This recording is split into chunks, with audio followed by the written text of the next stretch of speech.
Hello, everyone, and welcome to the first panel of Policies That Work. This is a new series by the Wharton School that explores how policies impact the lives of everyday citizens. My name is Joao Gomes. I'm a professor of finance at the Wharton School, and I'm also the Senior Vice Dean for Research. I'm also the moderator for today's discussion. We will talk about taxes, tariffs, the national debt, and the future of the U.S. economy. We welcome audiences both on our Wharton campus and live via LinkedIn. Let me introduce you to our two very special guest speakers today, two people from whose work I've learned a tremendous amount over the years. Jeremy Siegel is the Russell E. Palmer Professor Emeritus of Finance. Jeremy is a world-renowned expert on the economy and financial markets and a frequent guest on major news outlets everywhere. His widely popular book, Stocks for the Long Run, has become an essential read for anyone who wishes to understand financial markets and their trends. Kent Smetters is the Boettner Professor of Business Economics and Public Policy. He's also the Faculty Director of the Penn Wharton Budget Model, a research initiative at Wharton whose recent analysis of the two presidential candidates' proposals now serves as the benchmark, both in presidential debates and wide media coverage. Before we start our conversation, let me make some housekeeping notes. We will start with a moderated conversation between me, Jeremy, and Kent, and then we'll follow that up by some Q&A from the audience. If you're following us on LinkedIn, you should use the comment section to submit your questions. Anybody in person should use the QR code to submit questions via poll everywhere.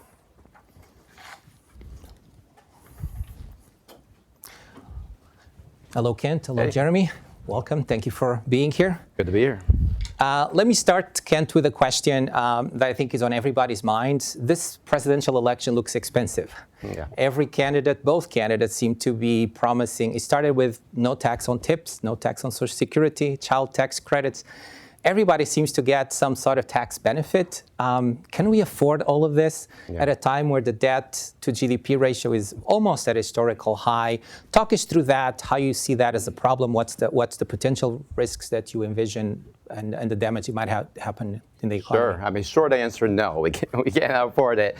Right now, even without either candidate, we are on an explosive path in terms of the debt. Like you mentioned, we're at a historic high. We're at World War II levels of debt relative to the size of the economy. The difference is that after World War II, debt came way down, the war was won, and productivity increased and so forth. And we're on a very different path right now as far as the eye can see on their current policy without either of the candidates. Explosive debt, that means contraction in the economy, lower wages, and then ultimately something has to be done with that. And so you could either try to figure out how to pay it off. If you were to do that, a little thought experiment, suppose that we were to increase all sources of tax revenue across the entire federal government. That means income taxes, payroll taxes, excise taxes, everything. You would need an immediate and permanent increase of 33%. And suppose that instead you said, we're going to cut all spending. That includes your grandma on Social Security right now. Immediately cut everything across the board. That would be a 25% immediately and forever. And that's just the current path, and that's if we acted today. And so the longer we wait, the harder it becomes. And so the alternatives are things like monetization of the debt that would lead to even more inflation, things like that. Now, one might say the market is currently betting on the idea that maybe Congress will get its act together. We don't see big risk premiums, things like that. On the other hand, the data is we're in a really different world today. We're actually in the good times right now. We actually have a world capital glut right now. We have a bunch of people going into retirement. The government's going to benefit from also shifting portfolios toward fixed income demand, things like that. So these are the good days. It's just not going to last for very long. In the 2030s, we're going to have tremendous pressure of lots of things converging. We'll also have growth slowdown as well. And so, here's what I would say, where I know we're going to talk about both candidates, is our fiscal house is basically burning down. both candidates are just arguing over the furniture. You know, the house is burning down, they're arguing over the furniture, and in some sense they're both moving in more furniture while the house is burning down. And so we need to have really serious discussions about this, and neither candidates are doing that. Thank you. Jeremy, I think you're a little bit less pessimistic, I'm going to say it that way. Yes. Why are you not so concerned, and what might cause you to reassess, and what sorts of events, developments, policies might make you a little bit more nervous? Yeah, first I think I should clarify something, a question I'm asked very often. I travel a lot, as you know, I do appear in media, people come up to me, they ask me, a little bit about the stock market, what do you think about the Fed? The very next question is, Professor Siegel, did you teach Donald Trump at Wharton? Now, Donald Trump and I are exactly the same age, 78 years old. I went through Columbia as an undergraduate when he went through Wharton as an undergraduate. So how I react to that question, if I'm feeling a little grumpy, I say, gee, I'm sorry I look so old. If I feel more positive, I say, wow, I'm so impressed that you think I could go from a senior in high school at Highland Park High in Illinois to becoming a full professor at Wharton, skipping college and graduate school. So the answer is no, I did not teach Donald Trump on whatever ideas that he has, even though I taught for 45 years and happy years here at Wharton. So what about the debt? Kent said it's burning down. Let me tell you, I'm not in favor of the debt, and it is on an unsustainable path. I absolutely say that. But let me tell you that there's only one way you're going to get our government and Congress to act, and it's not going to be Kent's fine work with the model. It's not going to be what any politician said. It's not going to be what any commission says. It is going to be the interest rate on long-term Treasury bonds. Now, what do I mean by that? When the market backs up and says, whoa, the government's floating too much debt, I'm going to take that at higher and higher prices, that will spur action, and we're not seeing that now. Now, also, the question is, when might we see that? Now, Ken hasn't put a time. I read your fine report. You were saying in 20 years. When I talk about 20 days, when I'm talking about the market, people say, oh, that's too far in the future. Ken's talking about it gets unsustainable and ramps up in 20 years. Right now, the market is absorbing the $1.8 to $2 trillion annual debt. It does creep up a little bit. And by the mid-2030s, it does get steeper and steeper. And then, I guess 20 years from now, maybe the mid-2040s, it goes parabolic. So what I see is happening is when the bond market starts backing up, and I don't see that soon, that'll put the pressure on politicians, the homeowners. I can't get the mortgage, it's too expensive. The home builders, I can't build the firms that are financing, and say this is too high. And at that point, the government will be forced to say we're either going to cut expenditures or we're going to increase taxes or a combination of both. And I believe neither will happen until the interest rate rises. Thank you. So I am curious, when do you think the interest rate will rise? Not within. Well, let me put it this way. Since I think that, Trump has probably promised more tax cuts than Harris has, it's going to be really important if there is a Republican sweep. which, by the way, the betting markets have been moving up on and are now between 40 and 50%. But if there's a Republican sweep where they take the House, the Senate, and the presidency, then, it's free reign for any goodies the government went on. I imagine, believe it or not, that you will probably see a spike in interest rates on a Republican sweep a couple weeks from today.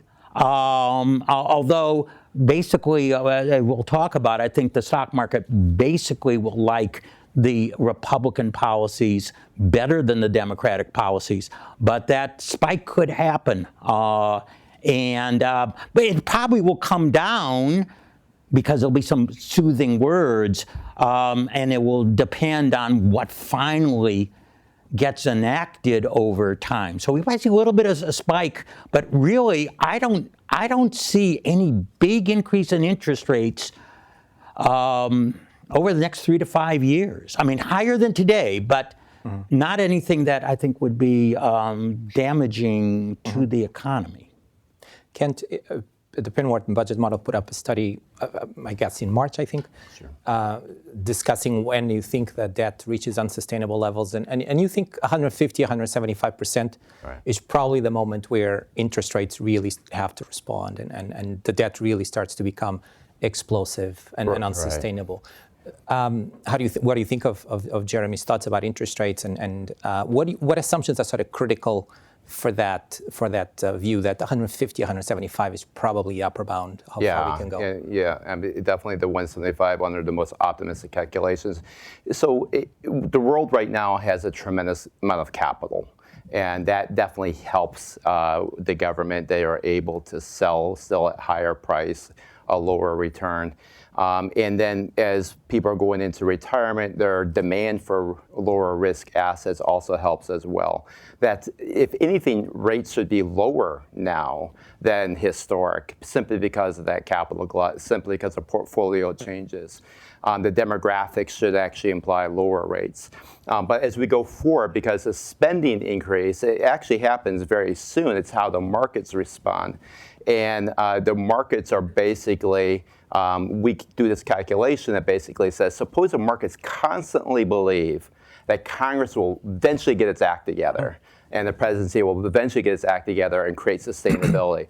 Even under those, call it myopic expectations, we got maybe 175% of that GDP ratio before it's just not mathematically possible, either without explicitly defaulting or implicitly defaulting, either through monetization, it would be higher inflation, or another type of implicit as pay-as-you-go liabilities like Social Security, Medicare, and things like that. That is just a pay-as-you-go liability.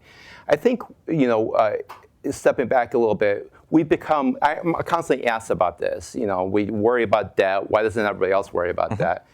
And it's because we've become numb to the idea of crisis. And you think about COVID, think about 2008. I remember you were talking with Bernanke after 2008, what event that we had a sponsor at that point.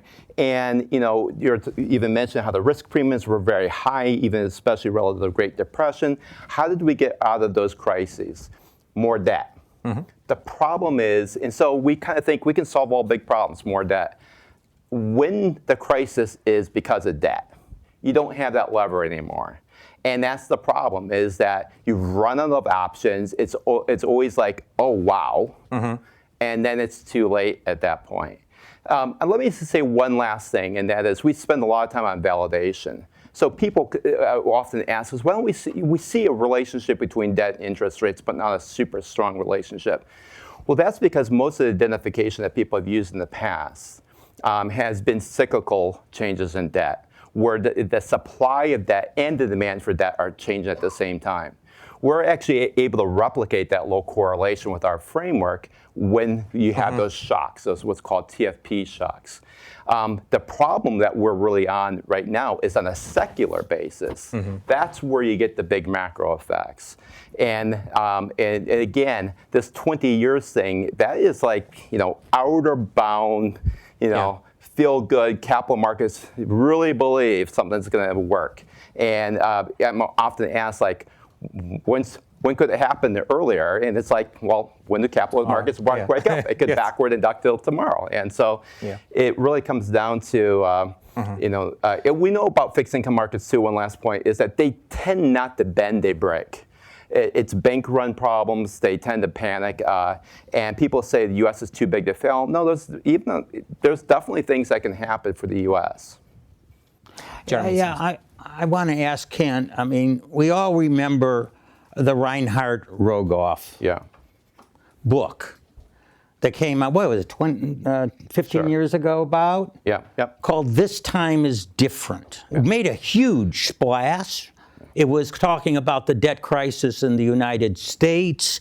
It said that we would have a crisis when debt reached 80 to 90% of GDP. So, is this a Chicken Little, Well, the sky is falling. So now it's 150 or 200. We haven't had a crisis at 80 or 90. We blew through 80 or 90. All the industrialized countries blew through 80 and 90. Of course, they'd found mistakes in his work, but it didn't matter. And then we had Erskine and Bowles. Remember the Erskine-Bowles Commission that was in 2010. Erskine and Simpson. Erskine Bowles and Alan Simpson was a Republican from Wyoming. Erskine Bowles, I guess, was chief of staff under Clinton. And they had the commission. They went on a road show around the country, hundreds of presentations, serious people about how serious the debt was. That was 14 years ago, and I was going to bring down the country. So what happened? Yeah, a couple things there. One, with the Reinhard Rogoff, I mean, they actually never said it was crisis. They are basically contracting economies. Yes, you were going to have some effect on the economy starting at that point. Yeah, but there was an empirical relationship. The type of model we had to solve for this problem is, until 5-6 years ago, was viewed as kind of a quantum computing type problem. We had to use advances in math and computation to be able to solve this type of framework. And we really rigorously tested against past data to see if we could replicate these relationships when you actually have these counter-cyclical changes in debt. And that's and basically what's different about our calculation is that you reach a point you actually cannot solve the model anymore. Economists talk about our transversality conditions. It doesn't hold anymore unless you do some type of default. And so one last point here. People often look at international and they'll say, what about Japan? 200%, more than that now, that GDP ratio. And what they don't realize, first of all, there are accounting differences of how we count things. Japan also has a household saving rate 10 times that of the United States.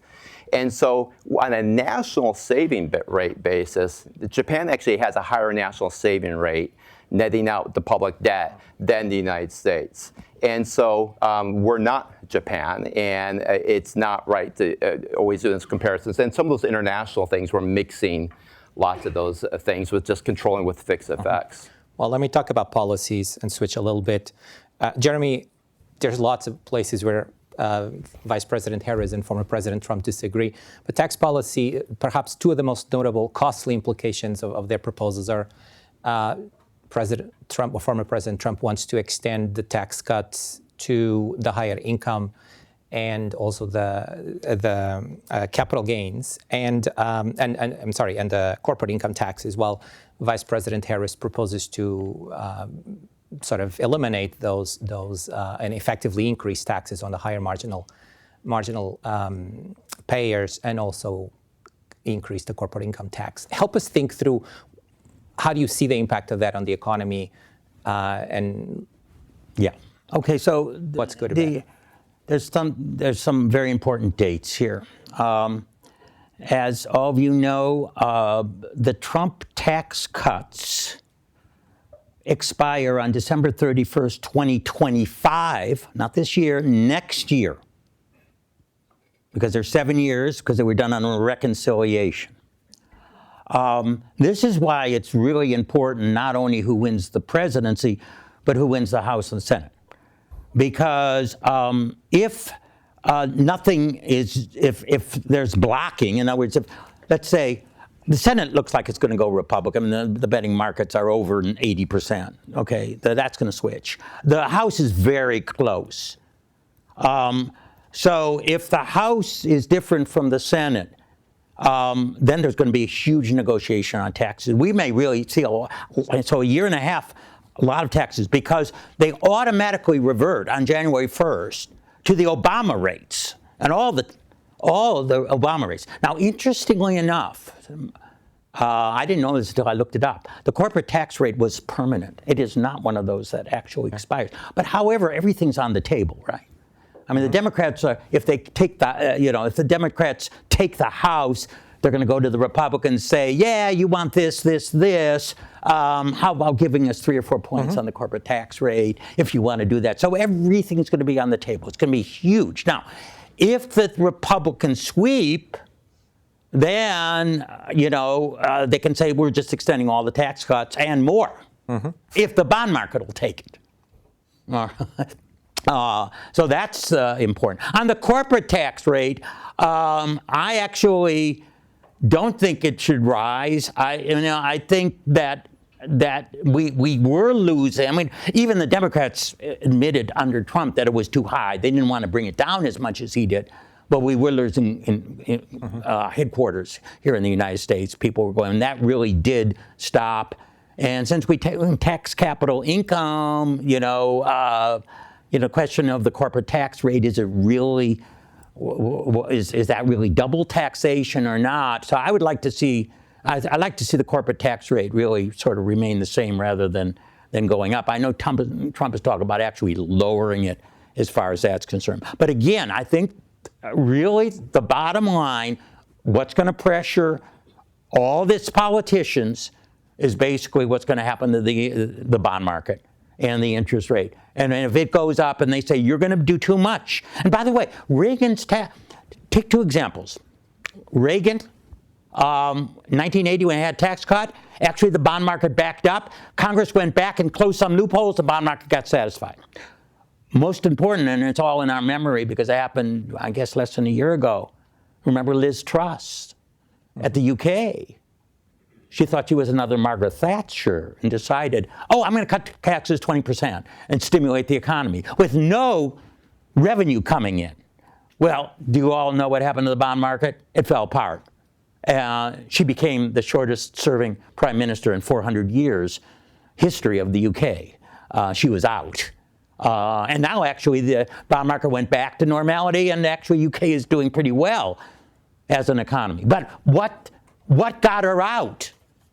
The long bond. The long bond got her out. What was going on in the financial market? That is the market that tells the politicians whether they have to act or not. Kent, you scored both of these policies as sort of negative for growth and long term anyway. Talk us through why do Penn Wharton budget model think that these are sort of bad ideas for? Yeah. Well, we never use the word bad, but it is true. We both. I did. You did. We have on our website plenty of options that actually grow the economy while reducing debt. It just happens to be both candidates added that while actually contracting the economy. So when you think about the Tax Cuts and Jobs Act, as Jeremy pointed out, it was ran through reconciliation. There was a Byrd rule thing. And so basically what they did is they made permanent the stuff that was less politically sensitive for the longer run, things like the corporate rate, a lot of the business side. Some of the business side is already expired on depreciation, accelerated depreciation, and so forth. What they purposely allowed the sunset that is expired in 2025 would be the more politically sensitive things like individual rates, and therefore knowing that those would be renegotiated. It's a very state taxes and things like that. Yeah, the problem with extending those things going forward is that they're costly, but they're mostly inframarginal. They're not like the corporate rate, which has more of a marginal effect on investment. Inframarginal means you're giving away money and you're not stimulating a lot of investment. And so that's also true with not taxing Social Security benefits and things like that. By definition, lots of those things decisions have already been made. And so there's not a lot of, except for the corporate rate, rate for the reduction. There's not a lot of marginal incentives in the Trump package, but it's also very costly. By the way, also getting rid of the SALT limit, again, another 1.1 trillion bucks, very little incentive effects. And so for the most part, Trump is way more expensive, also a debt increase that does, he gets some bump in early years, but in later years crowds out capital. Whereas Harris is a lot cheaper. On the other hand, still deficits, and the reason why her plan tends to contract the economy is she's also using only the corporate rate, which does have big marginal effects to try to fund it. But I will say the big but with Harris is that, there's so many side conversations that campaign is having, making promises to lots of people. It's hard to score rumors. I'd say, Trump is clear but expensive. Harris is cheaper, but it's a little cagey what it actually is. And people are taking all sorts of guesswork, and it becomes like clickbait on different news articles of what she's standing for and so forth. That makes it very tough to score. But nonetheless, neither candidate has really proposed anything that both reduces debt and grows the economy. Let me follow up, and then I'll give Jeremy a chance to answer. You would lump there the perhaps the most expensive proposal of Vice President Harris is the child tax credit, right. And you would classify that as equally being inframarginal, i.e. essentially a transfer without much positive impact on growth. Yeah, I mean, you'd have to believe that people have more kids because of the child tax credit. I mean, one of her price or options is actually a first-year bonus, and that is the very first year that of your newborn, you'll get an extra bonus during that year for the child tax credit. We don't really see a lot of evidence between fertility and the child tax credit. It's mostly inframarginal. A lot of the storytelling about, well, this allows people to go back to work and so forth, that's just completely wrong. All the evidence is that child tax credit, UBI, things like that actually reduce labor supply and not increase labor supply. It is true that we should mix these programs. Things like pre-K education, sufficiently targeted on a means-tested basis, targeting households who otherwise would not have sent their kids to pre-K education. That can actually pay for itself. But the problem is you have to get away from 10-year budgeting, look at longer budgeting, 30-year budgeting, which is now being discussed in D.C. to whether Congress should actually switch to our approach of 30-year budgeting. Jeremy, who are we to believe? Let me. You didn't mention the state and local tax deduct, which is a huge issue. That's another 1.1 trillion. So let's go over that. Conservatives and Republicans for years have been trying to get rid of the state and local tax deduction because it means more to the blue states. So when Trump became president, the House and Senate, they had eliminated. Democrats were screaming bloody murder. Oh my God, it's against that, against people there, the schools, etc. We're going to repeal it as soon as Biden gets in with the Senate and the House. Guess what? He keeps every penny of Trump's state and local tax exemption. I remember the New Jersey, I'm not in New Jersey, I live in Pennsylvania, but New Jersey senators were elected on that they were going to bring back the state and local tax deduction. When it came to the votes, both of them caved into Biden, and both of them voted to continue to exclude it. And now what? President Trump goes to the blue states and says, I'm going to bring back the state and local tax deduction. So who are you going to believe? What are you going to believe? Do these people mean what they say? On both sides, they did exactly opposite of what they said, and there are billions here at stake. By the way, state and local tax deductions, if Congress does nothing or is deadlocked, come back on January 1st, 2026. Yeah. Jeremy, and to be fair to former President Trump, one of the policies that he proposes that makes his plan considerably less expensive, depending on what you believe, is tariffs, which was not part yet of the Penn Wharton budget model's assessment. How much revenue is there? What are we to believe? Is this an actual proposal? Is this a bargaining tool to be used? What do you think, as an economist, What's your best assessment? We don't have a lot of good models to think about this. We haven't done tariffs for a very long time at this kind of level, certainly not worldwide. What do you think of this as a policy, both on the revenue side and on the economic Here's another impact? interesting thing. He put on tariffs. Did the Biden administration take them off? Very few of them, okay?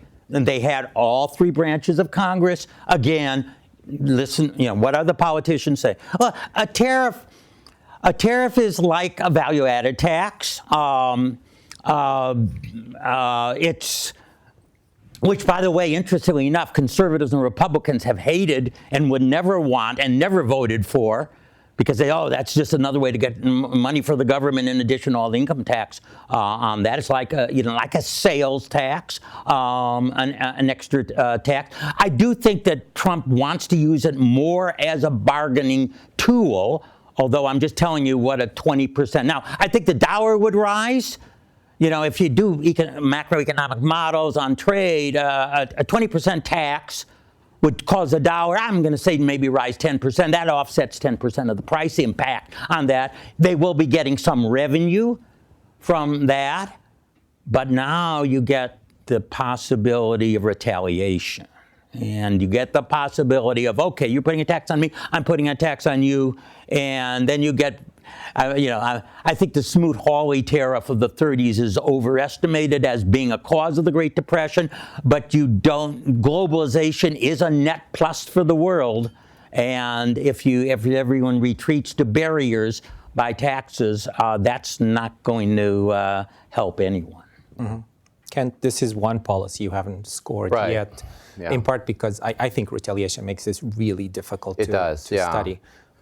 What's your best guess at this point, or how soon are you coming up with an actual study on this? We're waiting a little bit more for details because there's really two stages to this. One is a game theory stage, saying, is this purely posturing? And depending on the details, it could actually, because we've seen this in the post-war era, threats of tariffs often led to more trade, not less trade, as other countries lowered their tariffs to basically back off. But then the second thing is if we actually do move forward with it, how do other countries respond? And that has typically not been incorporated in scoring analysis in DC. And so we're having discussions with those groups as well, how to think through that.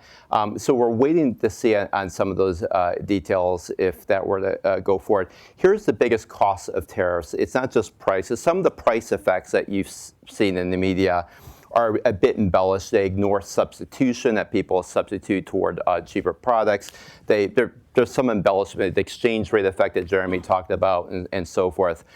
But the real cost of tariffs, and this is where the Trump administration, when they were the administration, ripped into us because they didn't like us pointing this out, was that it's actually not so much in the current account side, it's actually in the capital account side. And when you have more debt, that also lowers the capital flows across countries, and that actually makes it harder for the government, our government, to sell debt. We're not just selling to, right now, about 40% of federal debt is foreign take-up of our debt, and so that would fall a bit, and therefore the pressure on prices and interest rates would increase. And so it's the capital side that I'm more worried about. You can't have both. You can't pretend like the United States is a banana republic, small open economy, no impact, that has no impact on prices, and then shut it down as a closed economy. What's your ballpark guess of where the revenue would be, the 10-year revenue would be? Around zero. Around zero. Yeah, I think so on a pure static basis, if you have no reaction, it's about $2.5 trillion positive. With a reaction, it could be a negative depending on what you think. And the reaction would be just the economy would contract, would be retaliation. What would it? It'll be both. It'll be both the economy contracting but mainly it's the retaliation. By the way, there are, this isn't a pure value-added tax. A pure value-added tax is across the board. This is a very selective, tax. And I agree with Jeremy. Both parties, Republicans hated VATs because they were sneaky. Democrats hated VATs because they were flat. That's why I tell them, we both hate it. That's why you should love it. But in any case, nonetheless, they do raise a lot of money. There is an argument for things what border adjustment in terms of carbon, for example, and that is having things like a tariff based on carbon content and so forth. It's actually the Europeans who are doing that, not so much us. It depends where we end up with some of that. But nonetheless, because that would address some of the externalities produced by carbon, which are big.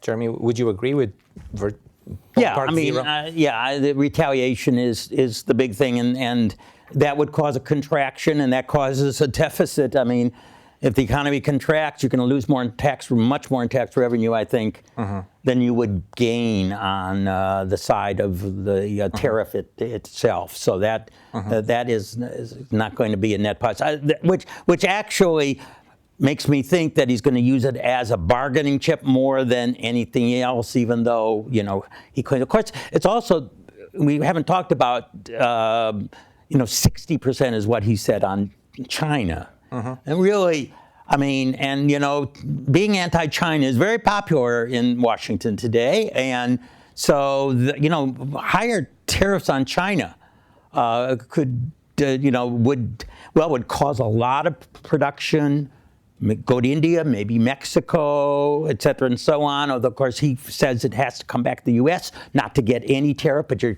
going from a 60% to a 20%, so you would get more of that nearshoring impact that's happening anyways. It's happening now, even before that you have that. But that would be accelerated. The nearshoring would help those. India would probably help, and in Mexico in terms of if there is something like a big tariff that's put on China. But again, the realities are that would really raise the price of a lot of things that people buy that says made in China. There will be a political reaction on that. Let me switch to a few questions from the audience. Jeremy, you talked a little bit about the stock market already, and maybe the common wisdom, maybe not. But what do you think that the election of either candidate means less than 20 days from now? Right. I mean, for stocks and bonds. When Trump was president, he almost measured his success by the stock market kept on hitting new highs. It keeps on hitting new highs under Biden. Then, of course, Trump says it's because they expect him to be reelected or not. The truth is the economy is really doing quite good. It's interesting. Republicans were always thought to be pro-stocks. Democrats have become more pro-stocks. Don't forget, in 1950, 1960, only 20% or less of Americans had any ownership in stock. Now, if you go through IRAs and all the rest, it's virtually 50%. So the average person is more positive towards things that are good for the stock market. The politicians recognize that there's more good for the stock market. On net, because of him being easier on capital gains, and Harris has already said she wants to tighten that capital gains, on net because of regulation. Probably you wouldn't say on net because of antitrust, although, Vance has said that he wants to.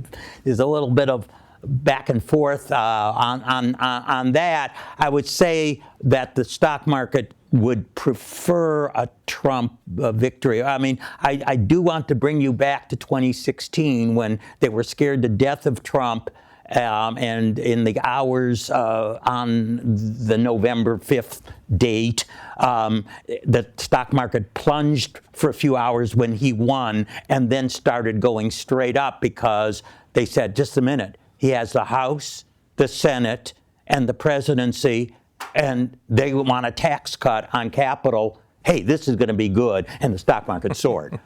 So you saw a turnaround in 24 hours in terms of what it's going to be. Now, as far as, as I say, they're going to look at what's going to happen, because if the House goes now we may not find out for a number of days. It could be that close on the House. It could be close on the presidency. So, we wouldn't know right away. But if the House then you know that a sweeping Republican tax cuts where one party, that's why I think the market kind of likes a split. They like the Republican capital position, but they like to split to keep tabs on some party just saying, all right, I want all these goodies for everyone and blowing up the deficit. And that would probably blow up interest rates in that 10 years. I think the market wants gridlock. That would be the perfect outcome for them. I think a big Republican victory, and they think they may want that because it means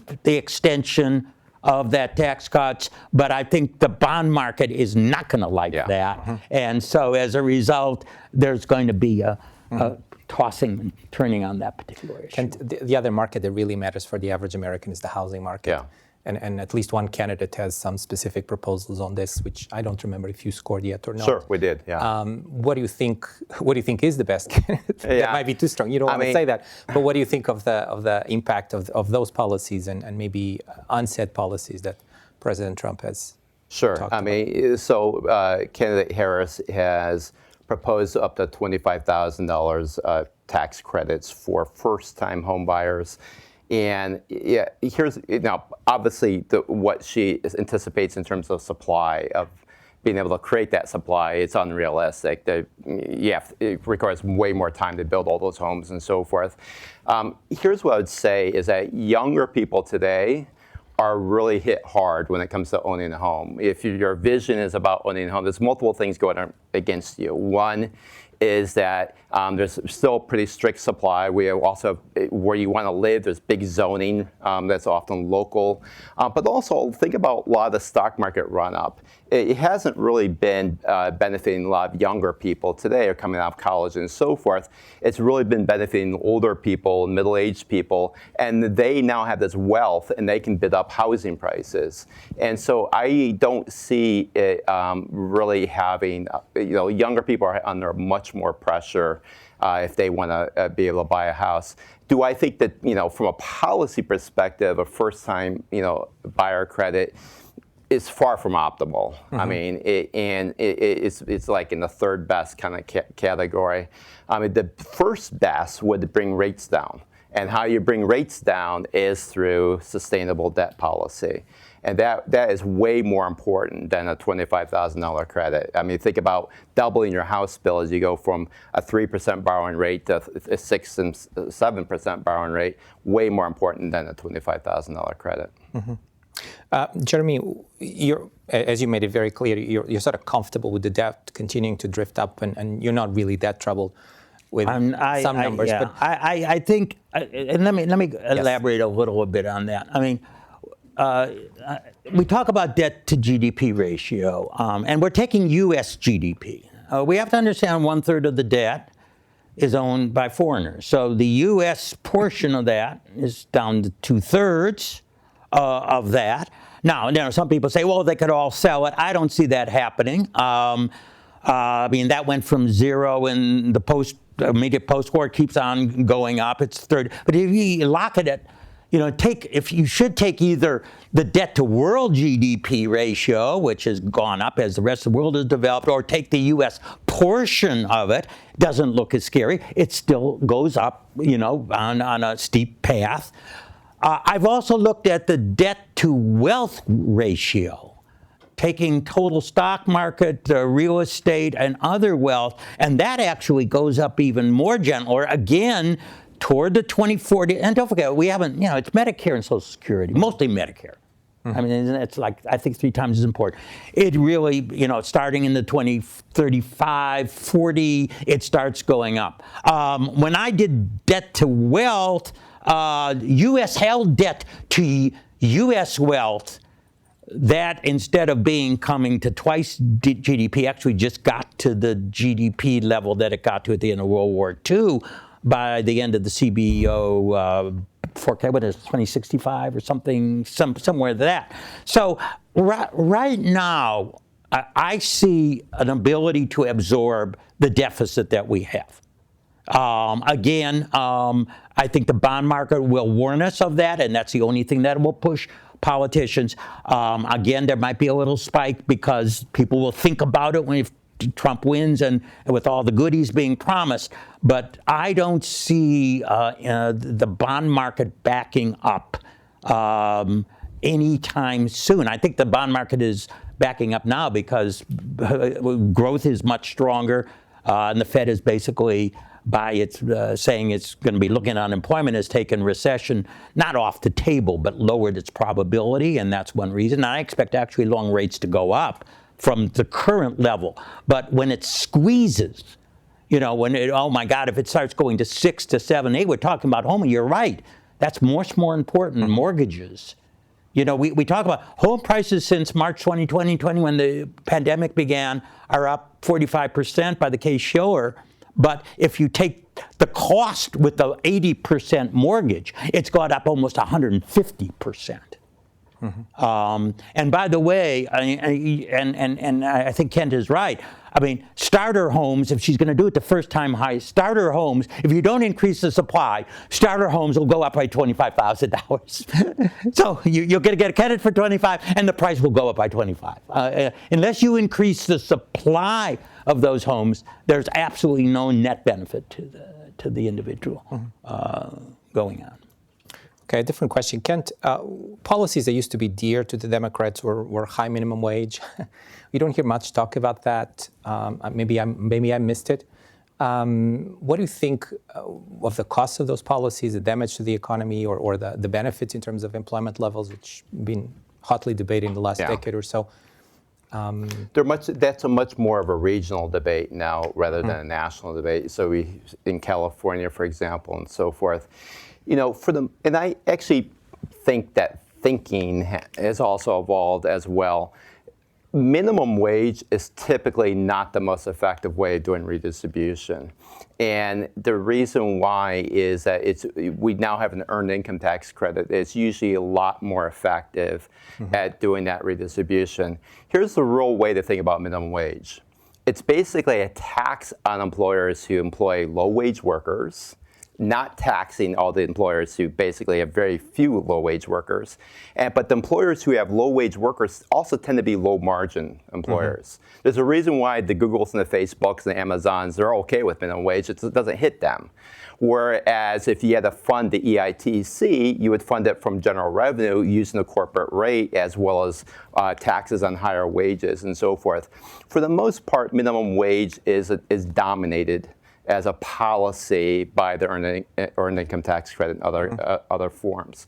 And so personally, I think a proper, traditional Democrat should be fine, outside of the winning local elections, should be fine just kind of allowing it to wear away in terms of real value and focus a lot more on mechanisms that are much more broad-based in financing and much more, I think, effective, like the earned income tax. Yeah, I totally agree. I was told by one major politician here in Philadelphia that there's tens of thousands of people that don't take the EITC that are qualified to. They're just ignorant of being able to do it. And he was talking about an education program. Hey, you could get money from the federal government on EITC, and that is a far more effective way at redistributing income to low-income groups. Look, one thing there, so this also comes back to the promises of both sides. Both parties are so disconnected from reality that the stakes in the ground that they've made don't make any sense. So on the left, it's about we're never going to hit households below 400,000. That's just mathematically impossible. There's just not enough money at the high income. A lot of people don't realize this. The United States already has, by far, the most progressive income tax system in the world, relative to the OECD, let's say. And you say, but wait a minute, we don't get very much revenue. That's the reason why. It's so progressive. We don't actually get much revenue. 10% of households in the United States pay about 75% of non-payroll federal income taxes. 50% pay zero. And of those, about half of those claim the earned income tax credit. And so we already started from the super progressive system. And then the OECD, by the way, instead of it being 10% pays is 75%. It's closer to 30-some% to pay that 75%. So we're way more taxpayers. We're way more progressive than the rest of the OECD. But it also means we get a lot less revenue because we don't have things like value-added taxes that are much flatter. This whole debate about who pays the taxes is very much a U.S. thing. You don't have this in Europe. They don't argue about who pays the tax. They argue how the money is spent. And it's a very U.S. Type thing. And so right now, we're both, making these, both sides are, the Republican side, saying we're never going to touch Social Security, Medicare, and Medicaid, including increase in the retirement age. This is not mathematically possible either. Both sides are placing stakes in the ground. When it comes to earned income tax credit, I mean, the take-up rate is definitely much higher than some of the other programs, things like food stamps and so forth. I will say that a lot of times economists say, well, that's just because people don't understand it. I grew up in one of those households. We understood it. We chose not to take it.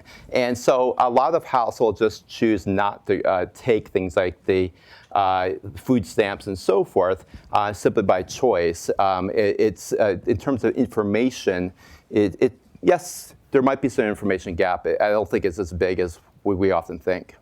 Yeah, I think we should also talk about untaxed capital gains. That's a Harris and Democratic issue.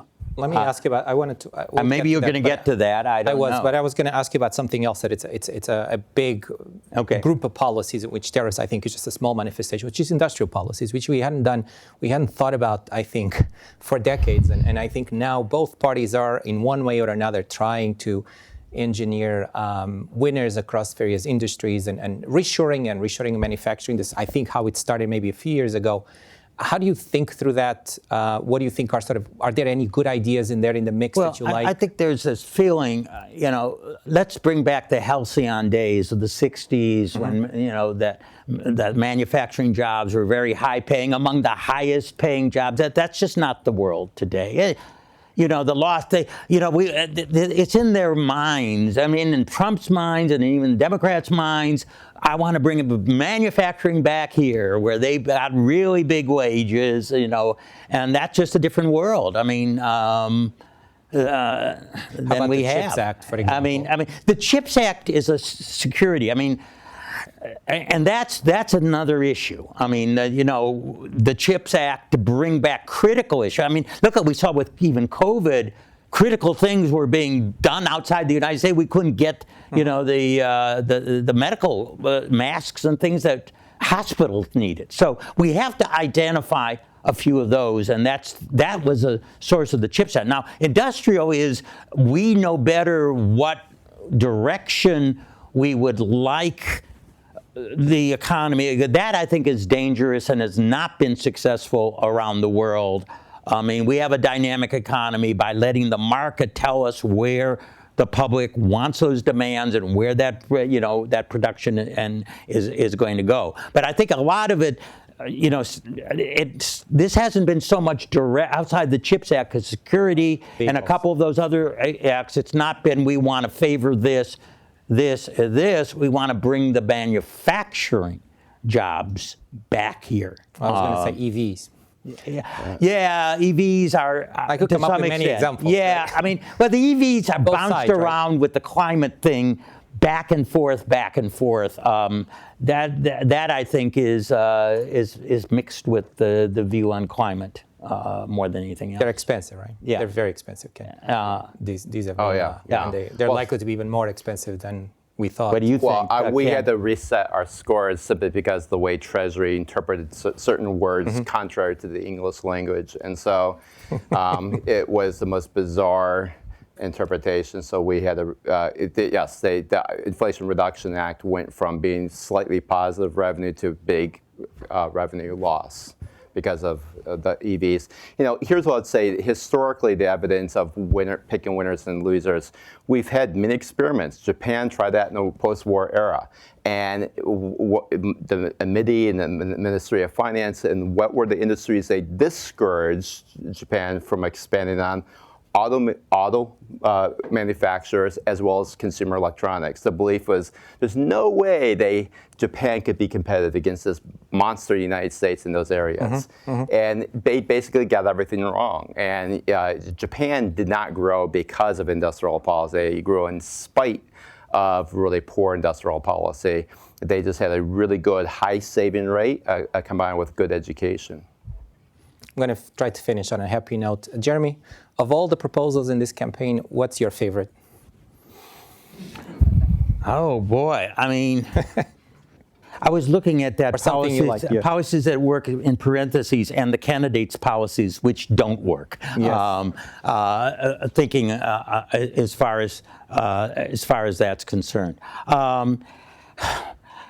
there is no.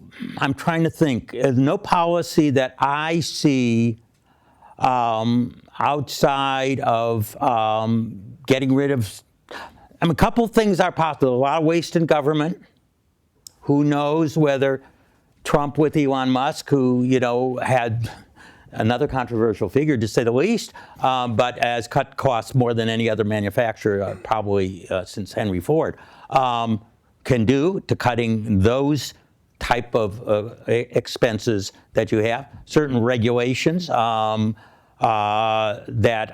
much red tape on the part of government to make sure that things get approved that need to get approved. And no one has mentioned education, and here we are at the Wharton School. Isn't it interesting, despite the fall of educational standards in the United States at the second, and we have really great graduate schools, no question about that, and some of the finest colleges, but at our secondary primary school, it's really bad and getting worse, and I don't hear anything from either of the candidates in terms of that at all. And that is, if you're going to increase the standard of living of the population, you have to train them for the 21st century jobs. These manufacturing jobs, manual jobs, so they're trying to bring back those days when you didn't need the level of education that you do today to get those sort of wages. And no one is talking about, well, how do we educate our young to get the skills that they need to get the wages in the new economy? Yeah. Well, I'm going to say, to be fair, the Democrats talk a lot about forgiving student loans as their major. Well, that's another issue. I presume that's your answer. I mean, should we have? Yeah, they do. You're right. The forgiveness of loans and how should we finance higher education? But I mean, I think the problem, as I said, starts more before that. I mean. And so on. I think it starts at primary and secondary school levels, and I mean, I often, I graduated, high school in 1963, and people, do you know that was the year that there was the highest SAT scores? And then they say, and I say, well, how much higher? Oh, so it's 150 to 200 points higher on average than they take them today. Now, there is a little bit of bias because less people went to college, so it's a little bit more, but they've normalized for that, and they just say, the standards have just gone down everywhere. So, it's more than just, a lot of colleges, not this one here, but a lot of colleges are teaching material that used to be taught in high school at the first 2 years, believe it or not. And, that's another issue. Not here. Yeah. Not here. Not here, but I'm saying many And you had a little more time to think about it. Yeah, What's your favorite? Let me tee off what Jeremy just said. If I had the one choice, it would be K through 12. I mean, that is still the part that is really lacking in America. And in particular, it's also heavily divided by race. In particular, and it's not just about money. It really, first of all, we have incredible segregation in K through 12 by race, but it's not just about money. If you just only look at predominantly black schools and you look at how much we spend per kid, it still would be the highest in the OECD. Just factoring that way. It's not simply about money. There's a lot of other things that are being done there. And so the move towards social promotion, the fact that lots of our graduates are not able to do mathematics beyond the 6th grade, that create retraining is not going to be useful for a lot of that. And so that is really where I'd focus. And both sides are to blame, but that's a much longer discussion. It's a longer conversation.